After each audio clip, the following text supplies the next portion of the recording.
Welcome back to From the Shed End 158, our latest episode. If you're here as part of the live stream, thank you very much. If you're here afterwards, make sure you subscribe, all that good stuff. But Theo, you're back. It's good to have you back on the podcast. How's things been? The new celebrity of the podcast. How you doing? I'm good, yeah. I've literally been back in London since Monday and I'm already losing my tan, I feel. It's sunny today, but it's been really grey and cold over the last few days. So yeah, definitely my Rio de Janeiro tan is definitely peeling off now. Um, I slightly enjoyed some of the results whilst I've been abroad. The Tottenham game was the first game while I was there, and that really Yeah, enjoyed yeah. that one. But then there's been a lot of other messy results. The Legia Warsaw second leg, Mm, the Ipswich draw at home. So it's been kind of up and down in terms of my Chelsea happiness whilst I've been abroad. But in terms of Brazil and my trip out there, it was definitely memories that will last a lifetime. Absolutely yeah. amazing country, the people, the food, the culture, the weather.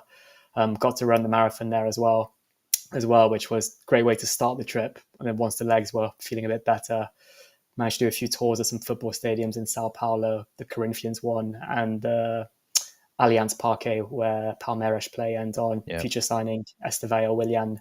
So it was good to see to go there and see his home. And then when I got out to Rio de Janeiro, obviously I really wanted to see a Fluminense game, to see Thiago Silva, Yeah. our former player, the legend, not just the legend of Chelsea, the legend of football, of Brazilian football. Um, and yeah, that experience did not disappoint. Fluminense play their matches at the Maracanã, which is a historic stadium Yeah. for all football fans. So it was, when I entered that stadium, it felt like a kind of like a bucket list moment, a tick in the box. And I bought the Fluminense shirt, which I'm wearing today, which has Thiago Silva's name on the back with the number 3. Um, and yeah, that match was insane. Got to see Thiago Silva with Fluminense, but Ganso now plays for Fluminense as well. Neymar was playing for Santos, Yeah, and yeah. Fluminense. They scored Washington as an well. Was Washington not in that team? Washington, yeah, former Chelsea player Washington, who came off the Yeah. bench and made an appearance.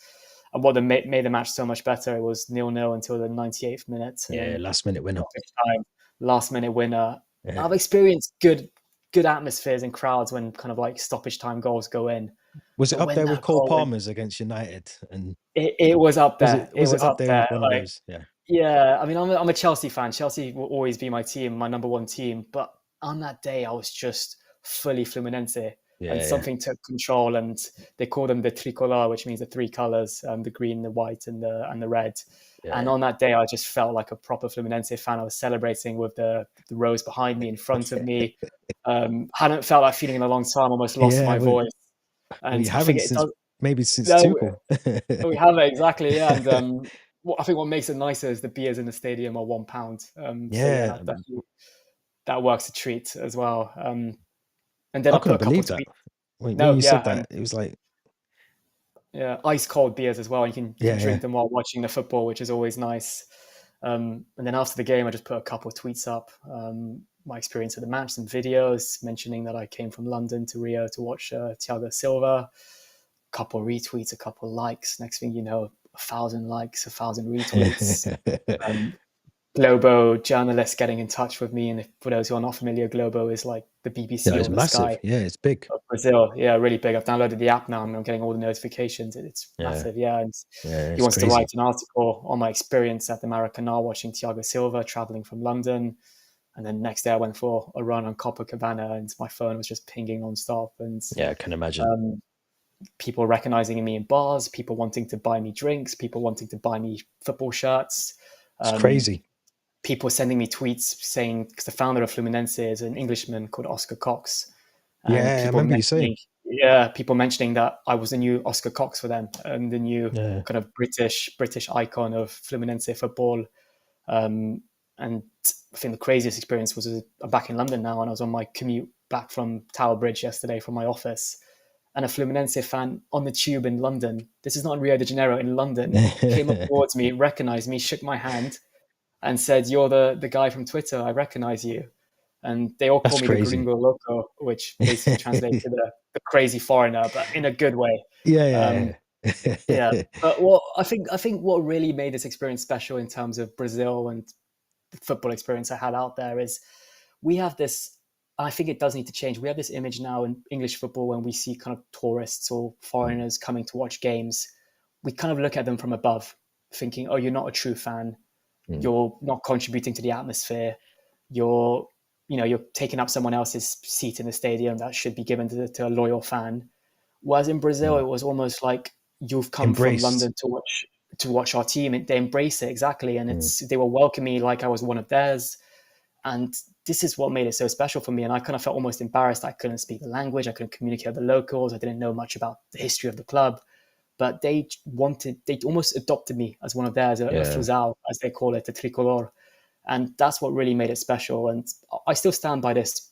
I only have one club, and that's Chelsea. Yeah, But of I've course. definitely adopted Fluminense now as my second team. And I'm already planning a trip back to Brazil to watch Yeah. them again and It's just a experience a bit one. more. This might be a one-way ticket. It might be a one-way ticket. I'll tell you what. I'll tell you what as well. Since I've left, they've drawn their 2 matches. So So you are the good luck charm then. I was kind of in parts the good luck charm for the team. Yeah. Oh, And actually, Thiago Silva got injured in the game I watched. He played the 90 minutes. Was absolutely colossal, by the way. Kept a yeah. clean sheet in defence. Managed to keep Neymar in his back pocket, and then got injured for the next couple of games. And since then, their form slightly dropped.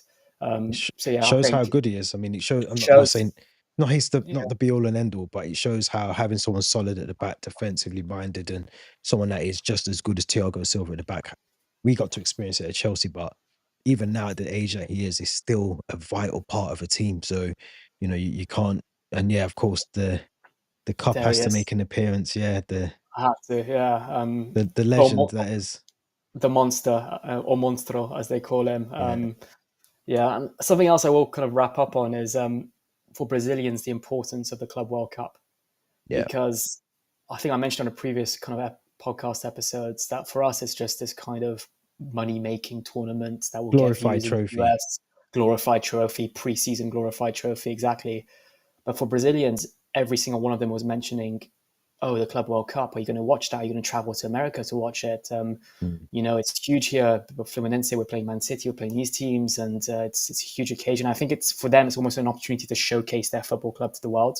Yeah, Whereas for us, it's almost just we see it as kind of just getting the match fitness up. yeah, yeah. And Chelsea are playing Flamengo, who are the huge rivals of They are. Fluminense. So I think that also played a part in why they adopted me, and they created this connection between both Fluminense and Chelsea.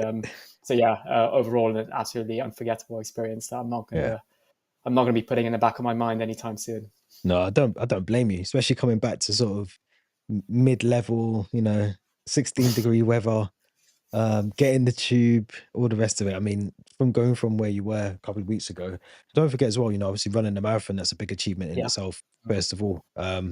So to go from going over there to run the marathon and then experiencing the things that you got to experience over there as well is it's almost priceless. You can't really put a price on things like that, can you? It's just, they're the memories that you got locked in your mind forever. And obviously, I'm sure you got many pictures, but just experiences of interacting with fans and, like you said, that embracing of someone that who didn't go over there to support the club, but left, a newfound supporter yeah. of a club. Like it's an amazing story. It really is. Absolutely, yeah. Like you said, kind of these, for me, I always say like, the best thing you can do with your spare time and your money is to travel, because you Yeah. learn so much about yourself, about different cultures, experiences as well. And it's usually things you won't really regret. I've only maybe had 2 trips in my life that I came back to London thinking like, oh, I didn't have the best time. Yeah. But this Brazil trip was definitely up there with one of the best trips I've ever experienced. And I think you can probably tell by the excitement and the tone of my voice how kind of Yeah, of course. amazing it was. Yeah, but like you said, back to reality now. 16 degrees, end of April, and £7 pints in pubs rather than the £1 caipirinhas on the beach of Copacabana Yeah. and Ipanema. But yeah, I'll be back soon. If any Yeah. Fluminense fans are listening, I'll definitely be back soon. Hopefully for Carnival next year, or maybe even New Year's Eve. Hopefully, Yeah, that'd be decent. Really decent. And also, I yeah. think the Fluminense fans tried to arrange for you to meet Thiago Silva as well. Some of the journalists tried to arrange for that to happen.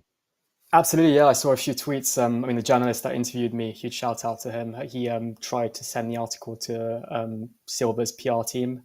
Yeah. There were a few Fluminense fans that were tagging Bel Silva, Thiago Silva, and also his agent into tweets.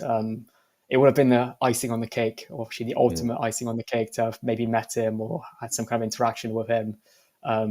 but yeah, I'm sure that opportunity will come maybe in London, because I think he's even travelling back to London Yeah, of his injury now, and he will be back at Chelsea next year. So I really hope, fingers crossed, touch wood, that there'll be some opportunities and chances to meet the man himself soon. I'm sure there will be. I'm sure there will be. But I've got to bring you back down to reality. I have to.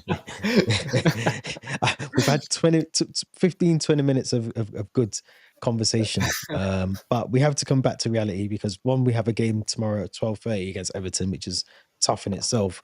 But you mentioned whilst you was away, I think your first game was Tottenham, a 1-0 win.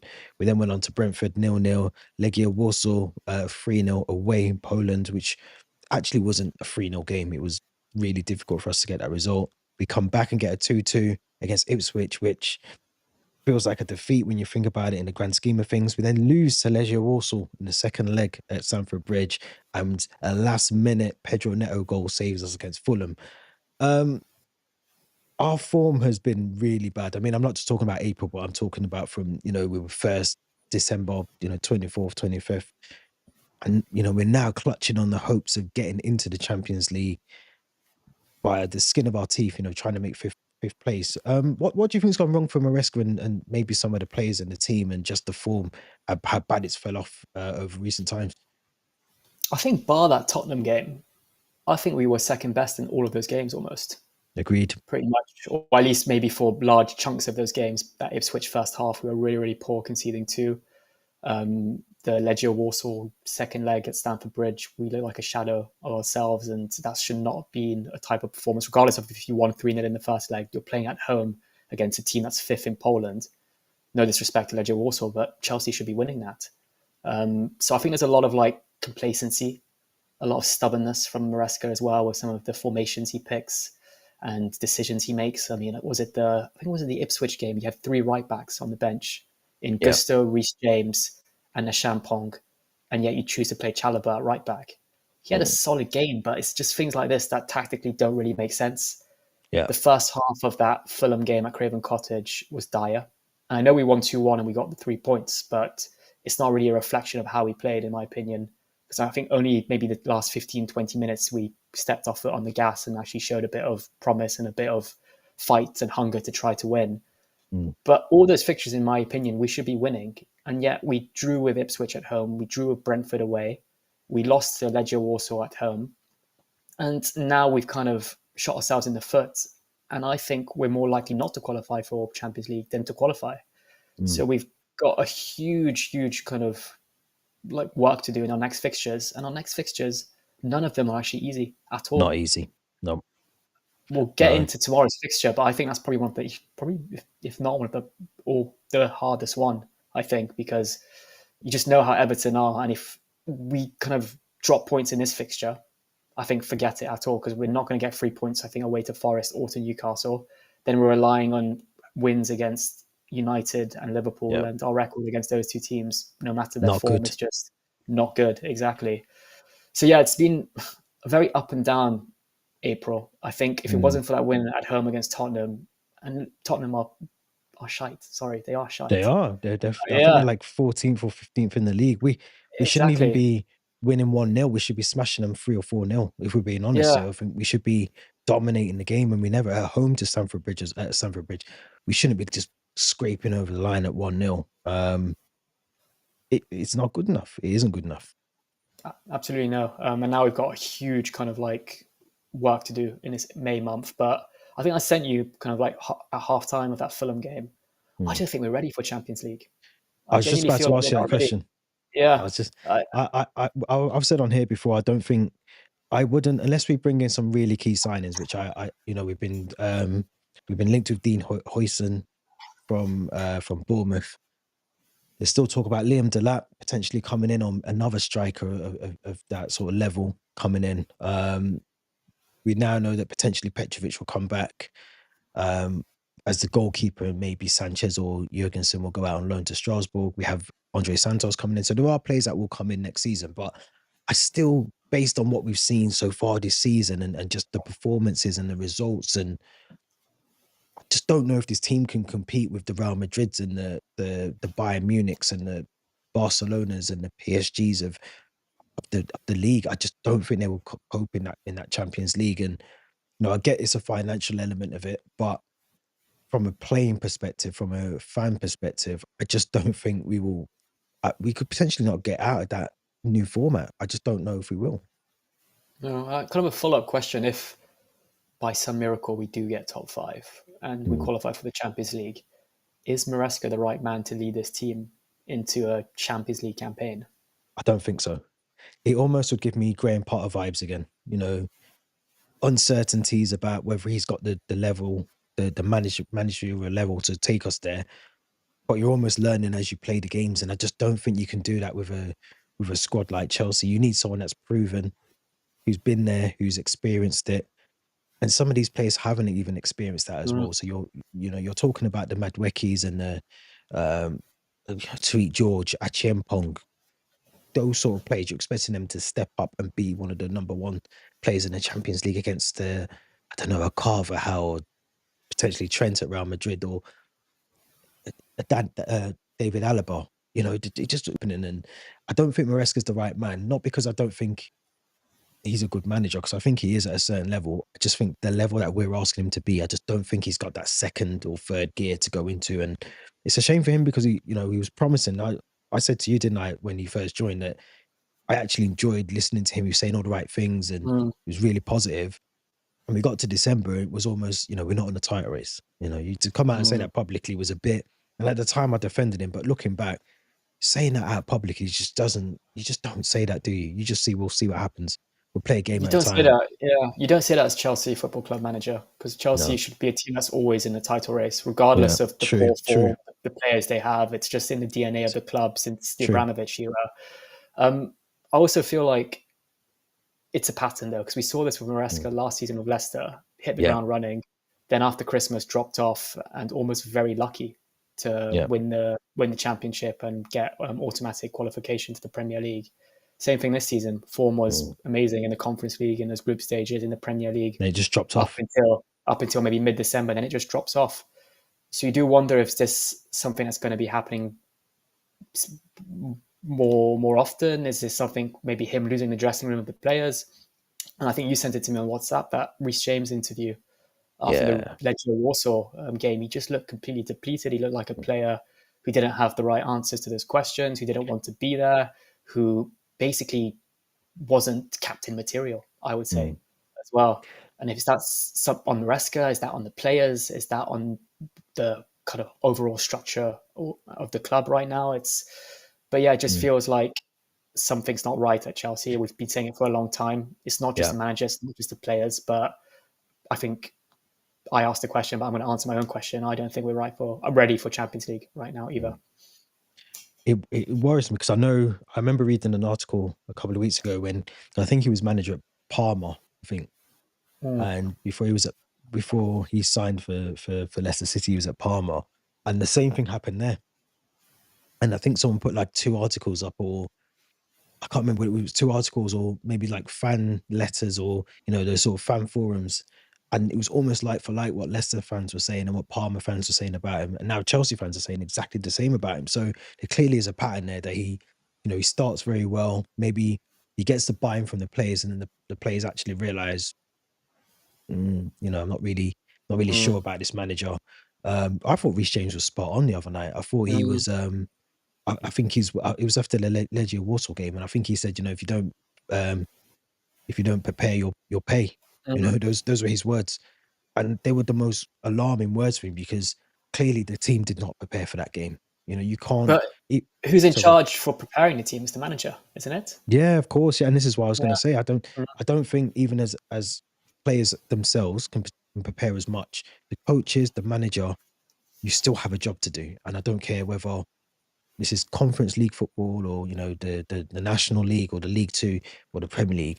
The manager, ultimately the buck stops with him or her, because you're the one that's got to galvanize this team when they're not playing well. When we win, when we're on a good run, when we were first, we all praised the manager. We all said that Maresca was the reason why we were first in the league and his football was amazing. So in the same vein, we have to say that if we're not playing well, he has to be part of that problem. Um, I mean, I don't think we're going to get top four. or top five. Mm. I really don't think we do. If we don't, and Mhm. because I don't think the Conference League's nailed down. I really don't. I know we are favourites, so I get it. But you look at Fiorentina, Real Betis are still in there as well. It's not nailed down. I mean, Fiorentina are a very good team. If he doesn't win the Conference League and we do miss out on top five, top four, can we afford to sack him? That's a realistic question as well, because I'm just thinking financially how much we've spent in terms of Potter, Pochettino, and then within the next 12 months, you're sacking another manager. Can we realistically afford to sack him? I mean, financially, we probably can't, but like we've seen these owners do crazy things. I think Pochettino didn't warrant to be sacked, and he got sacked. So I wouldn't be surprised if they give Maresca the same treatment. And I think it's something, if they do sack him, they need to look at themselves hard and long in the mirror, because what they've been doing for the last couple of seasons is trying to find the next big thing Yeah. before it becomes the big thing, with both players and with managers. They tried to do it with Potter while he was doing good things at Brighton, but it didn't work at Chelsea. Same thing with Maresca. He was at Pep's assistant at Man City. He was, and he hopefully thought maybe he could go down the same route as Mikel Arteta and be the next kind of big thing to manage a club. Comes to Chelsea, it worked in moments, but now I think on the long run, I personally don't think he's the right guy, like I said, to lead us into a top quality European competition. I think the Club World Cup might be a big test for him to see how he copes with this group Would of you give him the players. Club World Cup, though? This is another thing I was saying last week. Would you not sack him before the Club World Cup? Because the owners will want to try and win that. Financially, it means a lot to the club in terms of finances and the prize money that's available. If we're not going to trust him in the Champions League, would you trust him in the Club World Cup, which is almost a taster for what would to expect in the Champions League? I think if it just gives us too short amount of a time, because the end of the season is only 4 or 5 weeks away now, pretty much. And Yeah, I does get that it. give Yeah. us enough? Yeah, does that give us enough time to find a replacement Mm. ahead of the Club World Cup? And I just wouldn't trust him yeah, in it. no, it's a big tournament, and it's going to be a tough one. But I do also think we saw at halftime at Craven Cottage the fans booing and Maresca not even wanting to go and clap the fans because he felt like the players. He claimed that the players deserved the credit and not him. But I think he was scared to go to the fans, Oh, he Maresca. was, and And yeah, even none of the players when I think it was potentially when Tariq George scored, not the Neto goal, or both maybe, but none of the players went over to him. None of the players mm, celebrated with Maresco. And I thought that was quite a thing to see, because they all were together, the coaching staff, the players, the subs, the players on the pitch, but none of them went over to Maresco. It must have been a Neto goal, because I think Tariq George, he went straight back to the halfway line to get the game on. He knew what it meant to get the 3 points, so he wasn't messing around. But the sporting directors, I think, have got to be questioned as well, because yeah, I don't. Steve's saying here they don't think they'll sack him. Yeah, I don't think as well. It'd be nice. I think they need to. Well, let's talk about the managers first. Sorry, before we get into the sporting directors. But who comes in if we were to sack him? I mean, we're running out of people to look at now, aren't we? We've gone for this whole sort of younger, inexperienced, data driven thing that hasn't clearly worked. That's the model. We go for what the data's telling us to go with. But do we not just need to go and get someone that's been there, done it, won the trophies, stabilize the team, nurture the team a little bit, and then if you want to go and do the data stuff and go down that road when you've got your team consistently playing well, then you do that. But to do all of those things that we're doing now, it seems a bit more chaotic to do that. So can you see them, hypothetically, if we were to sack him, who would be on your shortlist? I mean that Canada you described was it 2 years ago, and we went for Pochettino instead, and that was Luis Mm, Enrique. yeah, Like, I look what mentioned he's that. doing now at Paris, proven winner with Barcelona. He won With the young players as well. with young players, and he won the La Liga, the Champions League, and the Copa del Rey in the same season. Mm, He's doing really well at Paris now. yeah. I really hope Paris beat Arsenal in the semis. Yeah, I they've really got a hope kid that. called Is it Doué? They've got a kid called Doué there. Desiree Doué, yeah, really good player. Brilliant player, brilliant player. Yeah. So yeah, I think he would have been a really good candidate. And I think now we're kind of back to square one. Do we go start looking at guys like Kieran McKenna again, Iriola, Thomas Frank, or do we go for someone who's proven an experience? But I also think there's proven and experienced managers. There's not many of them. I mean, personally, I would love to see Ancelotti I back was at going to say Chelsea. Jose, to be fair. I Yeah, mean, yeah, just a bit like for anyone who's listening to this, go back to our draft 11 and we talk about these amazing managers yeah, yeah. and what they mean to us as Chelsea fans. But I would love to see someone like that, and I think almost these players need maybe someone a bit more experienced to kind of tell them They do. They how do. how it works with different clubs. You know, imagine Jose telling a Cole Palmer or a Tyreek George, "I used to work with Kaká, Cristiano Ronaldo, with Zlatan these type of guys with Ibrahimovic. Zlatan Ibrahimovic, Samuel Eto'o, and kind of Yeah. describing their style of play to these players, it could be huge, absolutely huge for them. But instead, you've got Maresco with the very limited managerial experience that he's got, trying to manage this Keenan group of players. Dewsbury I'm Hall, sure, Iheanacho, yeah, Jamie exactly. Vardy. It's a whole different kind of league of quality of players. But yeah, I think that's if we do part ways with Maresca. I'm not saying I'm fully Maresca out yet, but I've never really kind of been You're on the wanting brink. a manager to get sacked. I came close after that Fulham game, if I'm honest, but Mm. I'm also slightly a bit more disconnected with the club and this group of players because I also feel New found Brazilian team to follow now. That's why. that's probably maybe yeah. But no, I'll still, of course, I always support the team, but yeah, I just feel like I want these players and the manager to show a bit more passion for what it means to play for Chelsea or manage the club as well. But I'll tell you something. I think you're right 100%. But I also think the reason I want a manager that's sort of been there, done it is because I think it's not just what they do on the pitch. I think it's off the field as well. I think they need the arm around the Mm, shoulder. I think they need harsh, conversations. I think they need to be. And I'm not saying Maresca doesn't do this, but if he's coming out and telling the press, we're not on the title race, I do wonder what he says on a day-to-day basis at Cobham. I think it needs someone that is going to be ruthless and say, actually, Cole Palmer, you haven't played well in the last 3 games. I'm going to drop you and I'm going to play someone else there. Jadon Sancho, you haven't played well. I'm going to put Tariq George there. I'm going to put the players that are actually playing well and deserve a shot in the team. And I don't think he's got an idea that is concrete enough to say this is my strongest 11. Albeit with mm, the injuries, I get it. He's had a lot of injuries, but even so, when you've got the best players available to you, you're still putting Trevor Chalobah at right back when you've got 3 right backs in the team. So I can't defend those kind of things anymore because now it's before you could get away with it if you're getting 3 points. You don't really care if you're putting Trevor Chalobah at right back and you get 3 points. But when you don't get the 3 points, of course you're going to sit there and go, you got 3 right backs on the bench. And to be fair, Reece James is one of the best on his day. It just doesn't make any sense to me. So I don't know. Quickly on the sporting directors before we move on, but what's your thoughts on them? Because I feel like they are getting away with a lot at the moment, and I feel like they're not really in the spotlight, maybe as much as Maresca or the owners, but they should be. absolutely, yeah. I mean, they're kind of very much the reason why this new project or this era of Chelsea hasn't worked out as it should when Stanley and Stewart. I think the way they've identified players hasn't worked out. The way they've neglected maybe signing more experienced players, and just the overall kind of step they want to take this football club into. I just don't really back it. I don't trust it either. Um, I think I saw recently that we were linked to another sporting director. Was it? I think Ocampos, Yeah, it's and from is instead it PSG? he might. Yeah, I think Yeah, I he's didn't read done the full well. He's done well article. at PSG because he's Yeah, the one who's basically got rid of the likes of Messi and Neymar, and he's brought there in you go. Yeah, a lot of young players. He's worked with a lot of young players, so I think I wouldn't be surprised if we try and go for him. not just young players, but like quality young players that have Yeah, yeah. actually hit Sorry, the yeah, ground running as well. yeah. Yeah, because I think Good we've point. signed these young players, and I still think we're really banking on Estevao Willian and Kendry Paez being the next big things. And it's still, we have to remember these guys are 18. Like TBC. they're not TBC, yeah, huge TBC.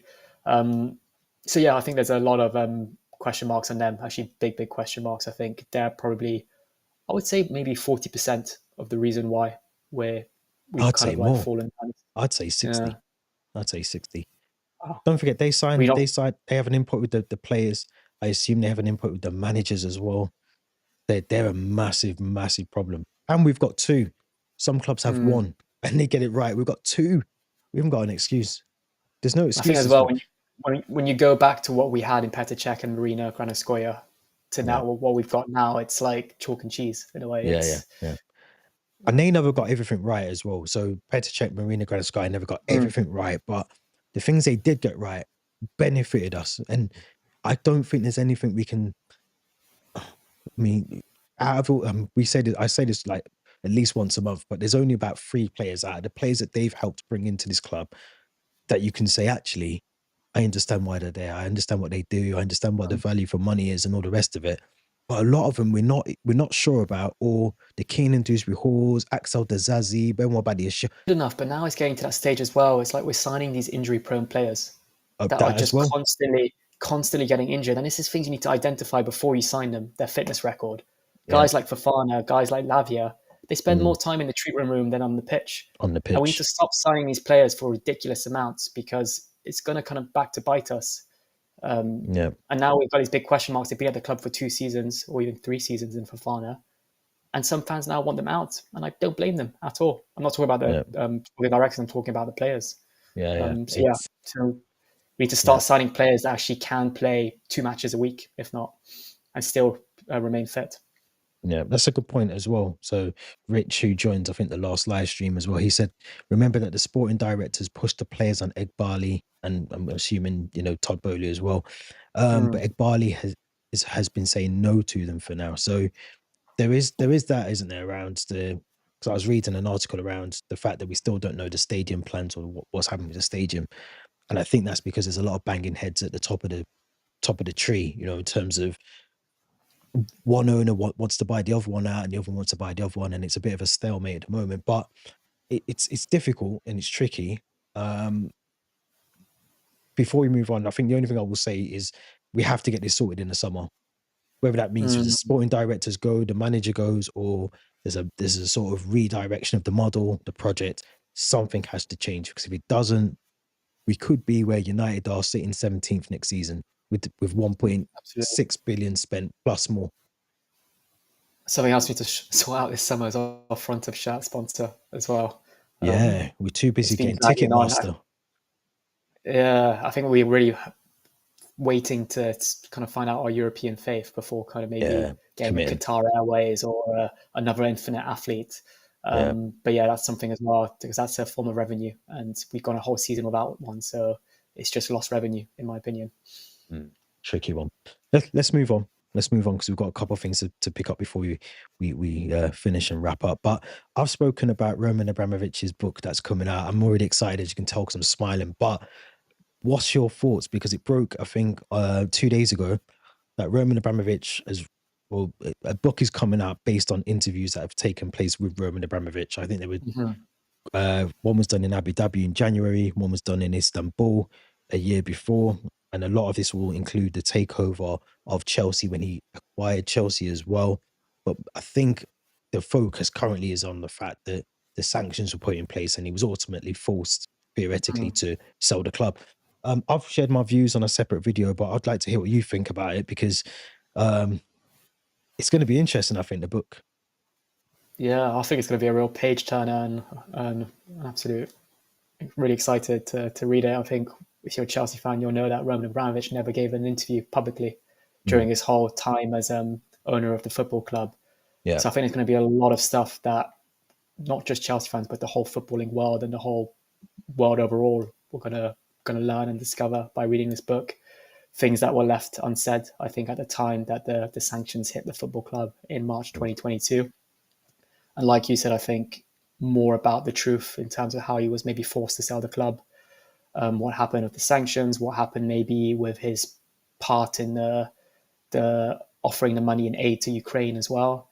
yeah, Because I think that money's still kind of sitting somewhere and it's not actually being donated yet to the charity that was promised by Abramovich, and that's not Abramovich's fault. That's the the UK government. government's. Yeah, Exactly. So I think there's going to be a lot of things that are going to be interesting. But also, I just feel like as a Chelsea fan, you listen.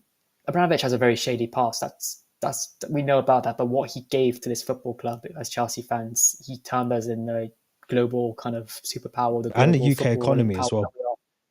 and the UK economy. Exactly. He's done so much for the club. He's the whole kind of area of Fulham and Hammersmith. There's a lot that he's been able to provide to it as well. Mm. So I think it's going to be a really interesting read, and I think even if you're not a Chelsea fan, give it a read. I mean, I'm saying this as if I've read the book, but yeah, I think it's going to be quite insightful and quite interesting for sure. Yeah, it's called Sanctioned. The inside story of the sale of Chelsea FC. It's written by Nick Purewell. Um, yeah, it seems more centered around the 95-day sale, which is run by Rainbank, the supervision of the UK government. So I think there'll be a lot of things in there that maybe the current owners potentially don't want us to even know. If I'm honest, I think Mm, there's things in there that they might, maybe not the current owners, but the potential owners. I think we were the Ricketts and the others that were involved, Jim Ratcliffe and all those. There might be things in there.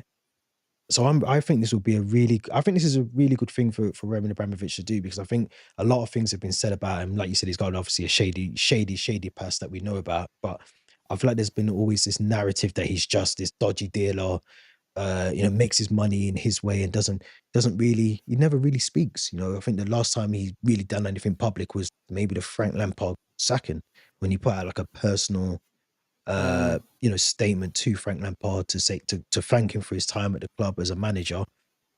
And if you remember, I think before then, I don't think he'd spoken much before then either. So yeah.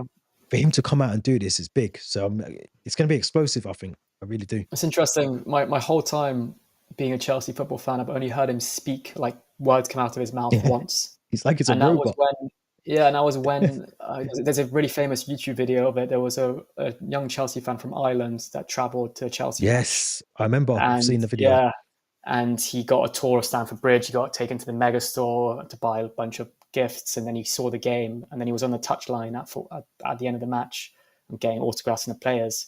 And Mm, Abramovich walks past, and yeah, very confidently, this little boy kind of goes up towards him and shakes his hand and yeah, asks him, "Can I ask you one question?" And Abramovich is like, "Okay, what was your favorite Chelsea memory?" And Abramovich, of course, says Munich 2012. yeah. And it just felt like so funny seeing Abramovich. He was obviously in a bit of a rush and a bit startled by the fact he was being asked this question. Mm. But yeah, it just goes to show that he still has time for the fans, and it was nice to see. Definitely, yeah. Mm. I always wonder as well, because I think part of the book will be about the suspected poisoning as well. I think it was March 2022. Yeah. So I think that'll be in there. But I do wonder if this is maybe coming out now, because is there something else that's going to be added onto it? For example, the money will be suddenly fast tracked to where it needs to go. Is this his attempt to maybe get the money over to somewhere Mm, a bit quicker with the sanctions? Because I think he's still not even allowed in the country. So will those be lifted? Is something coming that's after this? Is this something to, don't know, knock down a wall? I don't know. So yeah. I think it comes out. You can pre-order it now. I think it comes out the end of this month. No, end of next month, end of May. It comes out. But you can pre-order it now. So if you haven't already, make sure you do. I'm doing it. I'm sure you're going to be doing it. I'm sure there's a lot of Chelsea fans that are going to be doing it. So, and well, of course, it's hard to talk about a book you haven't read. So when we've read it, we'll talk about it a bit more and see what comes into it as well. But more little controversial story that came out this week was Mikhailo Mudryk. If you remember, I said his B samples with DPD somewhere a couple of weeks ago. Um, it still is with DPD apparently, but he's done a lie detector test in the meantime to try and clear his name. Of the banned substance that he's been accused of taking, which has resulted in not playing for Chelsea since I think it's probably November, whilst he was on international break with Ukraine. But first question for you: does the lie detector actually prove anything? I don't know how accurate these things are nowadays. I Mm, know back in the day when you kind of like a spy and you were captured, you do a lie detector test to kind of understand who sent you, what secrets you know. But nowadays, I think you mentioned in your previous episode with ChatGTP, there's probably ways or AI to kind of fake your answers or kind of get past these tests. But what I do like is he's doing everything possible to try to clear his name, which mm, maybe means that in his head he knows he's innocent and he wants to try to get back on the football pitch and do what he loves best, which is football. And then in the same kind of article, I think which Ben Jacobs published, yeah. He also went on to say that Shakhtar won't get, I think, 20 or 30 million if he doesn't play for Chelsea again. Yeah, so So it could also be a way from, from maybe like the Ukrainian football team or the Ukrainian Federation to try to push him to try to get back on the pitch so they can get the money they need financially. But yeah, I think personally, I don't know. It just seems like these tweets just pop up or these little articles pop up there and again, but we don't really know. We still don't know where his B sample is. Like, surely we'd know the results on his B sample before the results of his lie detector test. Mm. So, yeah, it's all a bit strange, but in my humble opinion, I don't think we'll ever see him at Chelsea again. And I think we're even looking to perhaps sell him this summer, but I don't see how you can sell a player Yeah, I that's do. banned from football. No. I mean, when I spoke about it in a week, I was thinking two things. I was thinking, in an AI world, it's so easy to manipulate anything now, isn't it? You can manipulate videos, everything, your voice, images. So there's nothing to say that even the lie detector's legitimate. Mm, Um, it's a hard one. And I was listening to another podcast, and they were saying that this is a man that has dedicated his life so much to football. Um, why would he risk so much, knowing he's a young player? Why would he risk so much when there's a potential ban of 4 years? So I get that as well, but I also think to myself, sometimes I'm not saying this about Mudryk at all, but there are sometimes players either unwillingly or unwillingly don't know they're taking something, or they just want to go to the next level, and they think that by mm, taking this they're going to be a better player, and they are going to do better in their game. So maybe, and you've been in, I think you've been, I'm not saying you've been around him while he's doing this, but you've been in the same vicinity when he's been in the gym and whatever else. You've seen him in mm, places mm. before, so you know that he's a fitness guy. He loves to work out even in his own time. So I don't know. I personally think we've seen the last of him. I don't think this could be a bit like a Popper situation, but potentially worse. Popper took Mm. something of his wife's, I think, and he didn't know he had something in it. Anana, I think, was the same, but this one is a bit more. You're taking a banned substance, and I'm watching the But boxing tomorrow night, and did Conor, he know he was taking a ban something? I'm playing devil's advocate here. Maybe if he was on national duty, maybe one of the physios or club yeah, doctors could have told him like, "Oh, just take this. It will help your with recovery." mm, And you have to remember, Mudryk is young. He's probably very naive. He probably didn't have a proper education in terms of he left school quite early to focus on football. He yeah, moved to London when he was very young, didn't speak the language, found himself on the bench very quickly due to poor performances. And in mm, his head, maybe he just thought, like, all right, yeah, sure, I'll take it. I don't know what the ramifications are of this. And yeah. then next thing you know, he's got 2 years banned from football. But I what I think do find a bit harsh is in tennis, Yannick Sinner, who's the world number one or was the world number one, he took something without knowing what it was. He got a 4 month ban. And now he's going to there be is. back on the court for the French Open next month. Yeah, there's no like consistency with anything No. like that at all. I say I'm gonna watch a boxing tomorrow, and I know that Mm, Conor Ben, who's fighting tomorrow night, he's been accused and cleared of potential drug taking by one governing body in boxing, but not one of the others. I think I don't know the full story or the full sort of details, so I don't want to get that wrong. But my point I'm saying all that is to say that the reason why everyone's saying that he should any athlete, whether you're a boxer, tennis player, footballer, the mm, onus is on you. And I know someone could say, here, I'll take this, take that, take this, but it's your body. So you could actually mm. say, actually, no, I don't want to take it. I'm not taking it. Or, here's some water. No, you have to just treat your body like the temple that it is. And I do think he's potentially set up. I mean, Rich Moneymaker's saying in the comments there, he potentially was set up. I mean, look, we've had a Russian owner, we've got a Ukrainian player. Just there was conflict between the two countries. I mean, I'm not trying to make a joke of it, but there could have been something in that. You just don't know. I've just been speaking about Abramovich, who's been poisoned, 3 years ago. So you just don't know. Yeah. A I'll tricky ask you one. one question to wrap up on this Mudryk segment. He hasn't played since I think the Heidenheim game, end of November. Yeah, Could we have done with him in those 5 months since his ban? I'm going to make this short and sweet and say no. And the Not even reason at times when Neto and Sancho were nah, underperforming, maybe. We had Tariq George Madueke sitting was there. injured. Tariq George. Yeah, So for fair me, enough. Yeah. Tariq George, I'm not saying Mudryk isn't a good player. I think he's shown signs that he can be a good player, and I've always said about him, he's never had a consistent run of games in our team. But I look at Tariq George as the player that I'm not saying he's again the be all and end all, but I think he's a player that has to be given the same as Mudryk, the consistent run of games to see if he's that player that will hopefully go on and become a first team regular. I think with Mudryk, my worry is that if he is in breach of his contracts, then we potentially will have something in his contract where we can just terminate it and maybe pay him like a fraction of the wages that he's owed. And he can do what Pogba's done, serve his ban and re-sign for a club. But what do you think? Do you think we potentially should have had Mudryk in the team? I don't know, there were times I think on this pod we were just talking about how inconsistent Madueke, Sancho, Yeah. Neto were. But I do agree. I think Tariq George was there sitting on the bench, homegrown player. And also, I've got those goals that Mudryk scored that were a bit fresh in my head against Noah and Heidenheim. Really good goals. And he was slowly showing glimpses of promise. But I think overall, he's not consistent. He's not good enough to be a regular starter week in, week out. So I think if it was like a guy like Palmer, Mm. Caicedo, Cucurella, we'd be Yeah. like begging on our feet, being like, "What are the results of this B test?" But because it was Mudryk, I think we can. It was We can easily afford to forgotten be in a way. without him. I think he wasn't like Exactly. it wasn't like the Aiden Hazard of the No. older generation of players. And I think had it been him, oh, we would have been. What I will say is, I think it's really bad that the club haven't come out and at least said something, because we haven't heard anything since November. And I'm not saying that Mm. they've got a duty to tell fans, but I do think it would stop a lot of speculation. It would stop us talking, doing things like this. We would just say I would assume the club must know now whether he's going to be serving a long time ban.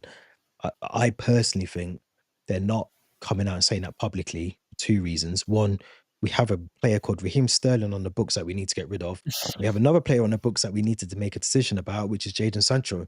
And I think if we turn around and say, actually, Mudryk is going to be banned for 2, maybe 3 or 4 years, that changes the narrative for United now. Mm. It changes the narrative for Arsenal now.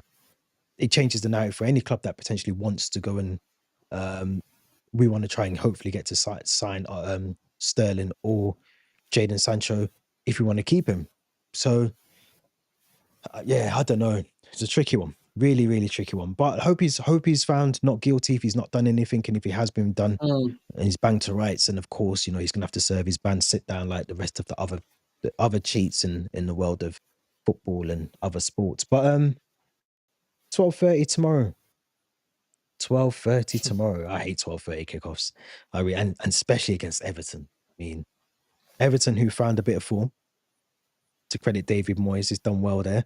I say a bit of form. They've been drawing a lot of games. I don't know if you can call that form, but where are they in the league now? I feel like they're 13th in the league. They're above Manchester United. They're above Tottenham. They're above Wolves. They're Last above West Ham. minute, last minute winner against Forest, was it a couple of weeks ago as well? Yeah, it was a good goal, Decore.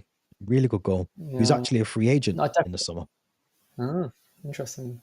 I definitely feel like you'd rather be playing Sean Dyche's Everton than David Moyes' one. They feel a bit rejuvenated at the moment. They move to their new stadium next season. Mm. Um, Guys like McNeil, Decore, and I finding a bit of form. Yeah. I did put an Instagram post up earlier today about our record against Everton at Stamford Bridge. It is very good, really, really good Yeah, it's the actually. other way around. Um, Goodison, we don't have the best of records yeah, there, do we? Stamford Bridge, we do. but we really do. I think our last 10 we're unbeaten. We've done really well against them. I think last season, if you remember, it was the famous 6-0 with the penalty feud between Palmer, Jackson, Oh, and was that Madueke. game? That was that game, It was wasn't it? that Yeah, game, yeah, yeah. yeah, with the Yeah. Cole. Was it 4 goals from Cole Palmer in the I think first half? Or I think a first half hat trick it was from the Cole first time Palmer. a player scored a first half hat trick, which was against Everton, Yeah, and then I think it was the Noni Madueke perfect wanted hat the. trick. It was the perfect Perfect hat hat trick. trick. Yeah, Yeah, left yeah. foot, right foot header. That was it. Jackson got one. Gilchrist got one. That was Madueke it. wanted one. Yeah. But yeah, we could talk about the past, but we're talking about the present right now. I think it's going to be a really tough game. Mm, Really, really tough. I hate the 12:30 fixture because it's kind of like sets your mood for the rest of the weekend. But if we don't pick up 3 points tomorrow, mm, 12:30, forget top 5 at mm. all. I think because we have the hardest run of fixtures between City, Forest, Villa, and Newcastle. So I think Yeah. this is the one game we need to be picking up points in, and I'm still not overly confident. Because Mm. after what I watched against Fulham last week, I know we won, but that was not football I can It win you wasn't convincing. games. No, it wasn't convincing exactly. So I think we're in for a real fight and tough game tomorrow at the Bridge at 12:30. Mm. Rich money makers in the chat is saying they stand off us and if we take our chances, we should win. I don't We think don't take our chances. we We don't don't take take our our chances. chances, and I don't think they'll stand off us. I think the likes of Beto, who I think is a really good player, I think Decore. Yeah. My worry for us, if I'm being honest, is the aerial threat that they pose. I think Branthwaite, I know Tarkovsky will potentially be out. I think he's got a hamstring. I think he'll be out for the season. But they have Michael Keane, O'Brien, another one, Idris Gay. Those are, and I'm not saying they're like threats, but off a set piece, which we know we're not the best at as well. Um, that worries me a little bit. That worries me. Mm, I think as well, Everton are coming into this game with nothing to play for. They're not getting relegated. They're not getting European football. They've got no sort of FA Cup to look forward to, or nothing to. They can just come and do what Ipswich done to us and just say, actually, Ipswich again was a bit different. They know they're going down, but they had that freedom to go and play how they wanted to play. Everton will be the same. Everton will be the yeah. same. Um, my concern, and I missed a press conference earlier on today, but my concern is Maresca keeps banging on about Reece James not being able to play, 3 games a week, a full 90 minutes. Don't think he trusts Gusto. In fact, I think Gusto might actually be injured. Yeah. Archie and Gusto, Pong, Gusto and Gui are out of tomorrow's game, and Asselmino apparently is injured as well. yeah, forgot about him. So I think it might be Trevor Chalobah at right back, which worries me because Ndai, Mikalenko on that left side will be, not saying it'll be a problem, but I think if Chalobah's not careful, tossing and potentially Colwell, we'll do our predictions in a minute, but if it's those at the back line with Cucurella, that worries me. Not much height in there. Physicality as well might play a part tomorrow. And like you said, 12:30s. I mean, I might ask ChatGPT after this, how many 12:30 kickoffs have we won? I can't imagine it being many. That worries me. I want to talk about Cole Palmer. I mentioned him earlier. Do you start him in this game? Do you play him, or do you actually think, he hasn't played well? Do you start him? But who are the other options as a 10? Had we had an Nkuku that was banging them in still, I'd start Nkuku. Had we still But had João Felix, who was but he showing hasn't had, promise off the bench, I'd start. he hasn't had a chance though. Let's credit Nkunku. He hasn't played consistently as a 10. We've put him on the left, we put him on as a false 9 or as a 9.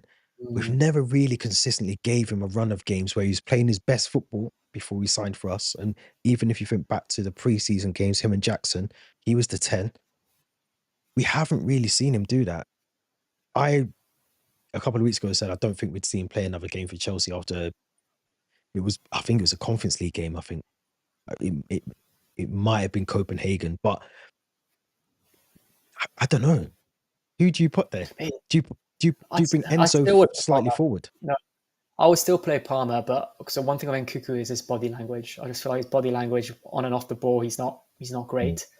I do agree with Rich Moneymakers. I would have Ashampong as my right back if If James, Maresca's not going to trust Reece James there. mm, I'll stick with Palmer just because he does have a moment of brilliance.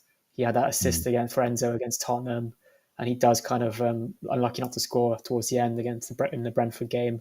But he needs to, him and Jackson. It's not just Palmer; it's him and Jackson. The They only need to thing I say stop about firing blanks. Jackson has Yeah, only just come back from his injury. it's been a month now. It has been a month. I'm just trying to, Just come back. I'm Yeah. just trying to throw him a little olive branch out there, but I'm just saying and I still don't think he's a striker. I think he's more of an inside forward, I play him off the left or something. But I don't think he's an out and out number 9. I don't think he is. But I agree with you. He's got to take his chances, 100%. Okay, so if you're having doubts over starting, who would your lineup be? I'm curious. Oh no, I might start him. I'm still debating. Okay. I just gave myself a bit of time. That's why I asked you the Yeah, question. no. um, Yeah, yeah, I think I should we would do start. No. predictions? Because we need to wrap Yeah, up soon. So should we, let's do our let's do. predicted lineup. So uh, I think it's going to be Sanchez in goal. I think Yeah, agree. Jurgensen we know is the cup goalkeeper, and Sanchez will be Premier League goalkeeper. So I think that. Would I trust Achiampong in this game? I'm starting Reece James. Okay. I'm starting Reece James. What else? What else have we got to look forward to apart from a semi-final? I think the following week, isn't it? Next Thursday is our first semi-final. We should beat this team, by the way. I don't know. I can't remember who we're playing. Is it like a Swedish team? Jord Gardens, I think that's how you pronounce it. Yeah. Who we should beat them. So Reece James can get rested for that. Achampong can play on Thursday. Who's your centre backs? Who are you going for as the two centre backs? I think the same two that played against Fulham, so Chalobah and Colwell. But you do kind of one that you spoke about the aerial threat that Everton pose. Do you play Tosin, who's quite tall? But I think I'll stick with Chalobah and Colwell, and then I'd have Cucurella as my left back. Centre Yeah, mids, I'd have agreed. Enzo and Caicedo. I know that Lavia's back in the matchday squad, but I think Wouldn't trust them. Maresca mentioned yeah, and Maresca did mention in his press conference today that he's going to give him the same kind of like slowly reintegrate him into the team like he's The doing Reece with James treatment. James. Yeah, so I think he'll be one that maybe comes off the bench. But even when he comes off the bench, that's what he did at the Emirates and got injured again. Yeah, So you need to be careful with him. But yeah, I would stick with Caicedo and Enzo. Have Palmer as my 10, and I would have Neto and George as my wingers, Neto with on the Jackson right, as my George on the left. yeah, and then Yeah, have Jackson as my striker. might mix things up a little bit. Okay. Just gonna go into the comments because I can see my headphones are pinging off here. So, Tosin dealt with Everton set pieces. Yep, I agree with that. Tosin will deal with the. I think out of our defensive line, I'd be more confident with Tosin in there as well. Trust Josh for. Instead of Colwell or instead of Chalobah? Da, da, da, da. I wouldn't play Colwell. I don't think I'm playing Colwell. I don't think I'm playing him. I think he's the one that I look at the games. I think he's the one that makes the mistakes for me. And so let me go through from start to end. So I'd have Sanchez in goal. I'd have Reece James. I'd have Tosin. I will start Colwell. Okay. I think based on he's more left sided, so I will start him. Cucurella, Enzo, Caicedo as the two. And then gonna have I can't believe I'm gonna have Cole Palmer on the right. I'm adamant he's got to be on the right. Cole Palmer on the right. This is where he played well for Pochettino as well. Before anyone says Yeah, he anything, did. He did. I'm then gonna have. I can't believe I'm gonna do this. I'm gonna have Christopher Nkunku as my 10. Tariq George on the left, with Neto as a striker. I'm not against that.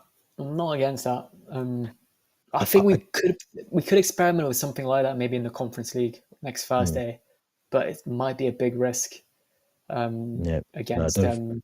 Caicedo isn't suspended. That's correct. He the yellow got cards wiped out. reset after Yeah, the Ipswich game because I know he picked one up against Fulham, but they reset, which is very fortunate for us. Something else I saw today is Badiashile apparently is in the stay list, which means he might be staying. I read that. I read that. But Desassi and Vega are likely to be sold. Yeah, which makes sense. They're not even in the club at the moment, so I get that. Just before we wrap up, Jadon Sancho will do well. This is what Rich Moneymakers is saying. Jadon Sancho will do well with a deep block. I'll be honest, I don't think any of our wide players are good enough to. It's not the wide players. Let me rephrase that. Actually, it's the fact that we don't let our fullbacks overlap.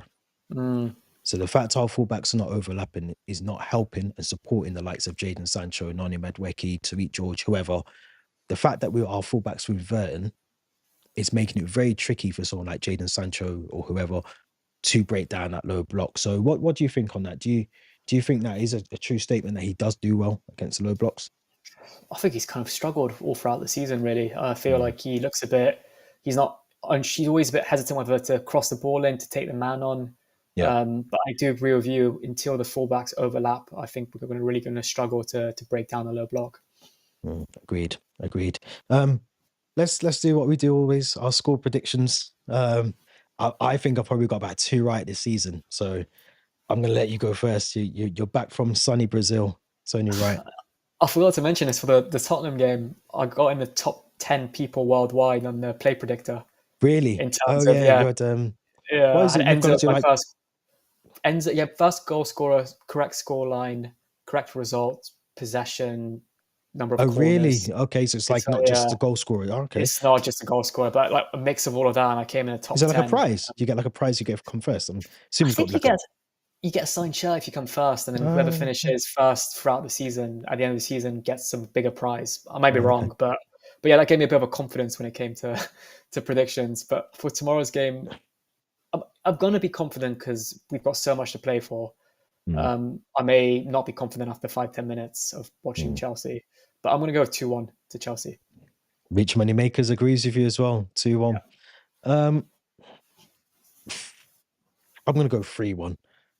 If we play a lineup where Jackson is not starting this game, I think we win 3-1. I think we're 3-1. I'm gonna go 3-1. I'm confident. It's Everton, we're at home, we got a good record. What can I say? What can I say? Hopefully everyone's enjoyed that in the chat. If you haven't already, make sure you subscribe. Let us know your thoughts in the comments as well. Don't forget the link tree link to the social accounts. You'll be able to head over. If you missed the start of this, you'll head over to our socials. You'll see Theo in Brazil being a global superstar. So make sure you go over and check that out. Theo, as always, pleasure. Good to have you back. I'm sure we'll be recording more next week after our win against Everton. Of course, let's stay positive. Everyone in the chat, appreciate it. Until then, have a good weekend and we'll be back soon.